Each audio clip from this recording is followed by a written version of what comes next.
Selamat datang dalam program Baca Alkitab Setiap Hari oleh GBI Jelambar Timur bersama saya, Julianto Gunawan.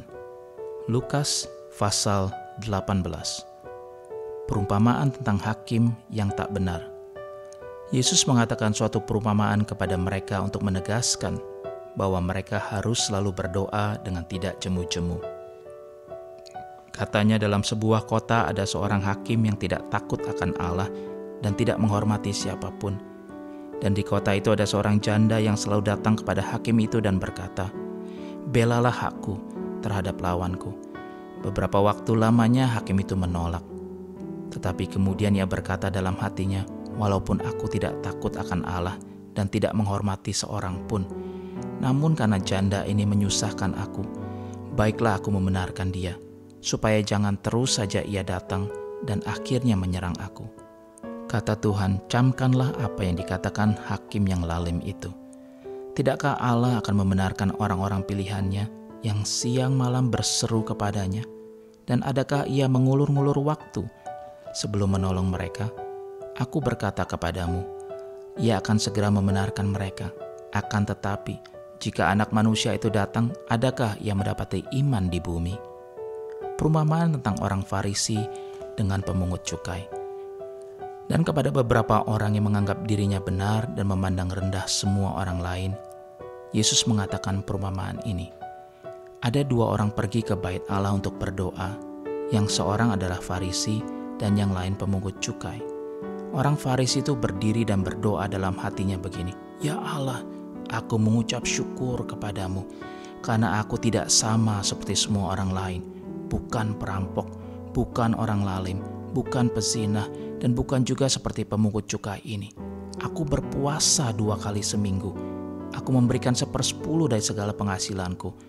Tetapi pemungut cukai itu berdiri jauh-jauh. Bahkan ia tidak berani menengadah ke langit. Melainkan ia memukul diri dan berkata, "Ya Allah, kasihanilah aku orang berdosa ini." Aku berkata kepadamu, orang ini pulang ke rumahnya sebagai orang yang dibenarkan Allah, dan orang lain itu tidak. Sebab barang siapa meninggikan diri, ia akan direndahkan, dan barang siapa merendahkan diri, ia akan ditinggikan. Yesus memberkati anak-anak. Maka datanglah orang-orang membawa anak-anaknya yang kecil kepada Yesus, supaya ia menjamah mereka. Melihat itu, murid-muridnya memarahi orang-orang itu. Tetapi Yesus memanggil mereka dan berkata, "Biarkanlah anak-anak itu datang kepadaku, dan jangan kamu menghalang-halangi mereka. Sebab orang-orang yang seperti itulah yang empunya kerajaan Allah. Aku berkata kepadamu, sesungguhnya barang siapa tidak menyambut kerajaan Allah seperti seorang anak kecil, ia tidak akan masuk ke dalamnya."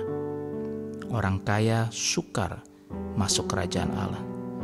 Ada seorang pemimpin bertanya kepada Yesus, katanya, "Guru yang baik, apa yang harus aku perbuat untuk memperoleh hidup yang kekal?" Jawab Yesus, "Mengapa kau katakan aku baik? Tak seorang pun yang baik selain daripada Allah saja. Engkau tentu mengetahui segala perintah Allah. Jangan berzinah, jangan membunuh, jangan mencuri, jangan mengucapkan saksi dusta, hormatilah ayahmu dan ibumu." Kata orang itu, "Semuanya itu telah kuturuti sejak masa mudaku." Mendengar itu, Yesus berkata kepadanya, "Masih tinggal satu hal lagi yang harus kau lakukan. Jualah segala yang kau miliki, dan bagi-bagikanlah itu kepada orang-orang miskin. Maka engkau akan beroleh harta di sorga. Kemudian datanglah kemari dan ikutlah aku." Ketika orang itu mendengar perkataan itu, ia menjadi amat sedih, sebab ia sangat kaya. Lalu Yesus memandang dia dan berkata, "Alangkah sukarnya orang yang beruang masuk ke dalam kerajaan Allah. Sebab lebih mudah seekor unta masuk melalui lubang jarum daripada seorang kaya masuk ke dalam kerajaan Allah." Dan mereka yang mendengar itu berkata, "Jika demikian, siapakah yang dapat diselamatkan?" Kata Yesus, "Apa yang tidak mungkin bagi manusia, mungkin bagi Allah." Upah mengikut Yesus. Petrus berkata, "Kami ini telah meninggalkan segala kepunyaan kami dan mengikut Engkau." Kata Yesus kepada mereka, "Aku berkata kepadamu, sesungguhnya setiap orang yang karena kerajaan Allah meninggalkan rumahnya, istrinya atau saudaranya, orang tuanya atau anak-anaknya, akan menerima kembali lipat ganda pada masa ini juga, dan pada zaman yang akan datang ia akan menerima hidup yang kekal. Pemberitahuan ketiga tentang penderitaan Yesus. Yesus memanggil ke-12 muridnya, lalu berkata kepada mereka, "Sekarang kita pergi ke Yerusalem, dan segala sesuatu yang ditulis oleh para nabi mengenai Anak Manusia akan digenapi. Sebab ia akan diserahkan kepada bangsa-bangsa yang tidak mengenal Allah, diolok-olokkan, dihina, dan diludahi, dan mereka menyesah dan membunuh dia. Dan pada hari ketiga, ia akan bangkit." Akan tetapi mereka sama sekali tidak mengerti semuanya itu.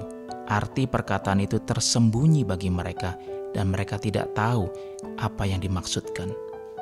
Yesus menyembuhkan seorang buta dekat Yeriko. Waktu Yesus hampir tiba di Yeriko, ada seorang buta yang duduk di pinggir jalan dan mengemis. Waktu orang itu mendengar orang banyak lewat, ia bertanya, "Apa itu?" Kata orang kepadanya, "Yesus, orang Nazaret, lewat." Lalu ia berseru, "Yesus, anak Daud, kasihanilah aku." Maka mereka yang berjalan di depan menegur dia supaya ia diam. Namun semakin keras ia berseru, "Anak Daud, kasihanilah aku." Lalu Yesus berhenti dan menyuruh membawa orang itu kepadanya. Dan ketika ia telah berada di dekatnya, Yesus bertanya kepadanya, "Apa yang kau kehendaki supaya aku perbuat bagimu?" Jawab orang itu, "Tuhan, supaya aku dapat melihat." Lalu kata Yesus kepadanya, "Melihatlah engkau, imanmu telah menyelamatkan engkau." Dan seketika itu juga melihatlah ia, lalu mengikut dia sambil memuliakan Allah. Seluruh rakyat melihat hal itu dan memuji-muji Allah.